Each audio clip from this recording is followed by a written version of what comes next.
Close your eyes and begin to relax. Take a deep breath and let it out slowly. Concentrate on your breathing as you feel yourself drift off into a more relaxed state of consciousness. And now we are going to enter UAS Season 2, Episode 3, Metropolis Pt.2, Scenes from a Memory.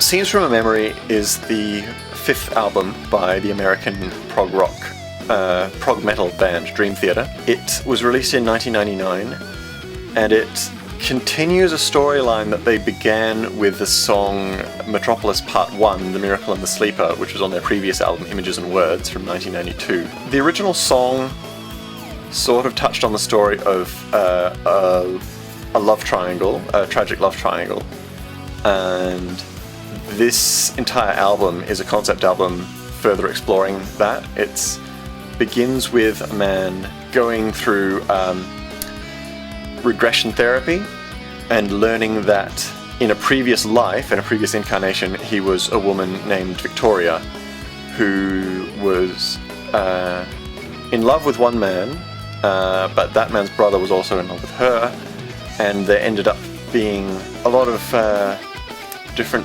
horrible events surrounding this love triangle, and the two lovers were eventually killed, and the first man was framed for the murder. It's not based on real events or anything, but it is a very interesting concept album, and it explores a lot of the darker parts of the human psyche and of the lengths people will go to for love and lust and money and all sorts of different things. And it is all seen through the filter of this man regressing through his past life and finally figuring out what it's all about.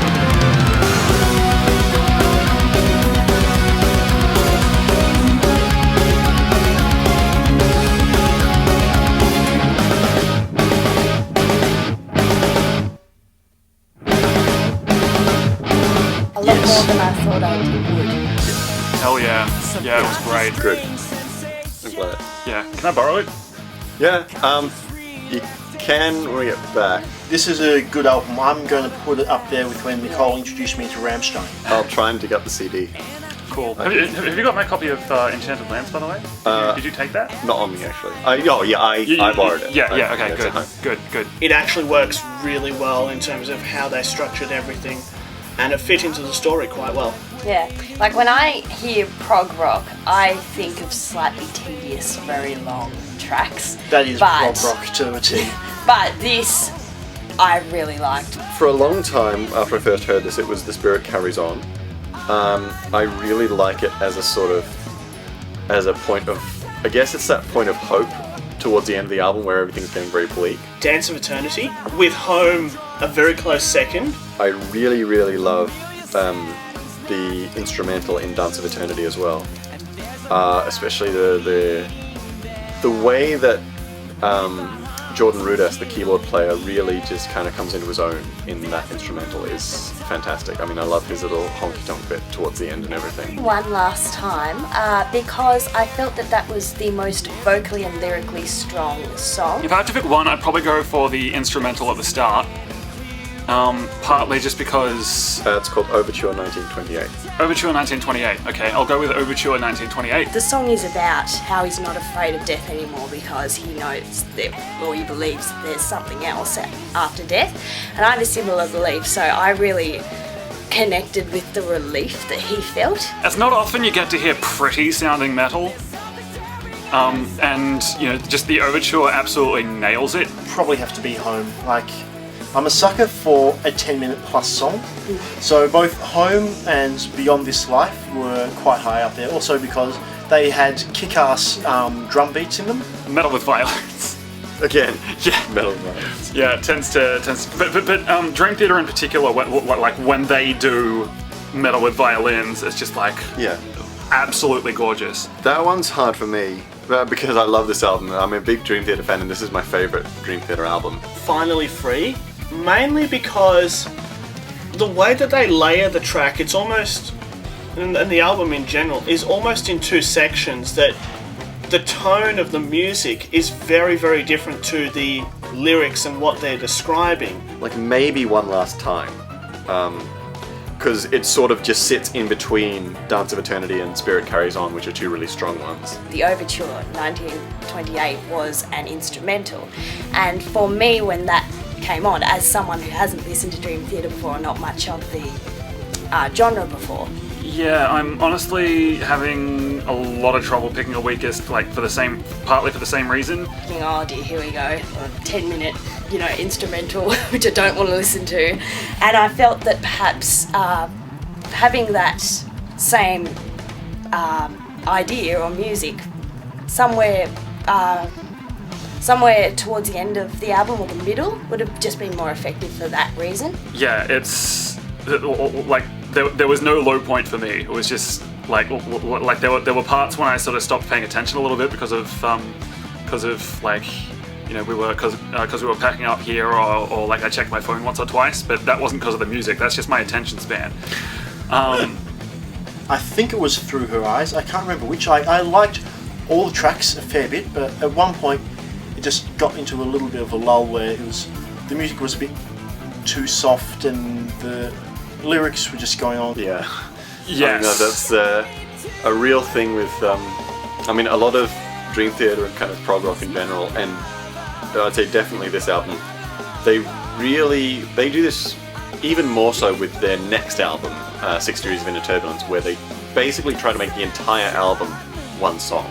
I absolutely just loved some of the transitions. I'll just look it up. Between track 3 and track 4, Strange Deja Vu and Through My Words, there was this beautiful keyboard piece or melody, like at the end of the track 3 and going on to the start of track 4.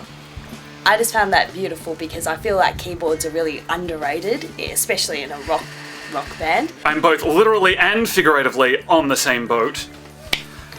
The album flowed more than a night of hard drinking and lots of curry. It just was... That is a really unusual metaphor, but okay. Analogy. Every track is sort of exactly where it needs to be, and exactly maybe not exactly as long as it needs to be or whatever, but because everyone's going to make mistakes there, and I'll probably pick them if I listen to it a few more times. It was a fusion of genres, which is always risky. Like, I'm a fan of prog rock, and I'm a fan of metal and prog metal.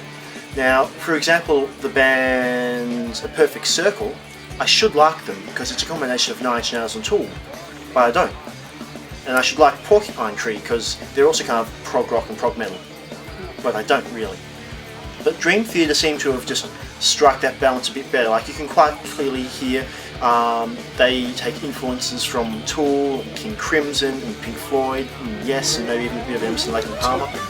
And they stretch out and they say, I'm going to take the best parts of each of these bands and I'm going to mesh them together, and that's what they did with this album. They don't make that mistake of sort of doing a few tracks that fill the same role and then sort of making them the good ones or whatever. Like, they're all, they all have very different feels to them, but they sort of progress, say, the Overture, not the Overture, the one after that. Strange Deja Vu. Like, Strange Deja Vu has one feel, and then it sort of progresses from that, like on kind of a spectrum through the next few tracks to, sort of the darker stuff or to the lower energy stuff, and it just it feels like progressing through different stages of a story at every point. You could notice certain things were happening, and you picked it up that it starts off with him going into therapy, then he starts singing about how it's so weird being inside another person who's another gender. The track Home starts out as one of the darkest pieces in the whole thing. Yeah. And it's just like, whoa, that's like the perfect sort of contrast between what you expect of a title and what it actually means. It turns out that the hypnotist is the jealous boyfriend. Sorry, the jealous brother of the boyfriend. And it's kind of like, it's just a never-ending cycle, and you can kind of see that they could do a sequel to this, and it would just be it would be an Ouroboros. So just a snake. It would be a snake eating its own tail. Even not knowing the exact story, I think the way they put it all together and the way just the tone of each song goes, you can tell the kind of thing that's going on. You can tell where it starts. Things are a bit chaotic and a kind of peak in around track 4, Through My Words, where he starts realizing what's happening, and then it gets very dark for the next few tracks, and then peaks up right towards the end. Absolutely loved track 10 one last time because it described for a start I felt like it was the turning point in the story where he realised that he doesn't fear death because this is going to happen. Of course, the very last track, Finally Free. Like, it's a bit like what you were saying about Home as well. Like, that's a very nice title, and it does finish off about how he's sort of freed his mind from this trauma that he's receiving through his past lives and his dreams. Well, his past life and his dreams and stuff. But it also has to go through, understanding exactly what happened, i.e. the murder of the character Victoria and her lover. Sorry, I've just been corrected. It was track 11, The Spirit Carries On. I personally would kind of need to, in that you listen for the music first, and then once you realise the underlying story, you go back to it. I listened to this album a lot a few years ago, like about 2008, 2009, or around about then. Like, I was just after I got out of high school, so 07 as well. I was really, really into Dream Theater. That's about when I bought this album. But kind of since then, I've listened to them a bit, and I've got their few latest albums and stuff. But yeah, like, this is always the one I really like going back to because it's my favourite. I wouldn't listen to it anytime soon. I'd let it sit for a bit, but I would like to listen to it again. I compare it actually, for me, it reminds me of how I often watch movies and don't get it the first time. I'm one of those people that just can't follow movies, and I need to watch it again. I sort of feel like this is the kind of album that I'd really like to be able to go back to just to sit and listen to the album in its own right. Yeah. Not a lot of music does that for me. Like, I usually sort of find, like, I enjoy my music, like, sort of in different contexts, like, certain types of music, like, are good for, sort of having on at the party, or certain kinds of music are good to write to, or that sort of thing. This is, like for me, this kind of thing is just listening music. Like as in, you do absolutely nothing else, you just, like, sit there and enjoy the music. This is definitely probably going in the same basket as when Nicole introduced me to Rammstein. One of the bands that I knew of, and was like, well, I should probably like this band. How come I haven't really listened to it yet or got into it yet? And yeah, I'll probably find another Dream Theater album that will end up going right up there, like, what is it, Raise by Rammstein. That's now become one of my favourite albums. Not all of the songs work that well on their own. A lot of them do, but there are certain ones that are just sort of interludes between other songs. Yeah. And like I said before, it all fits really well together as the album. Yeah. And they're mostly good songs in their own rights, but I'm just trying to think, there are certain ones that... Well, an interlude should never be treated as a single. Yeah, I mean... Well, I sort of feel like that's kind of the mistake that I've been making with Dream Theater in the past, because I've sort of tried to listen to Dream Theater in snippets, like just a few songs, like just one or two songs at a time, and then it's sort of like out of context. It doesn't work quite as well. Very much each of their albums, especially around about from this one and the next 3 afterwards.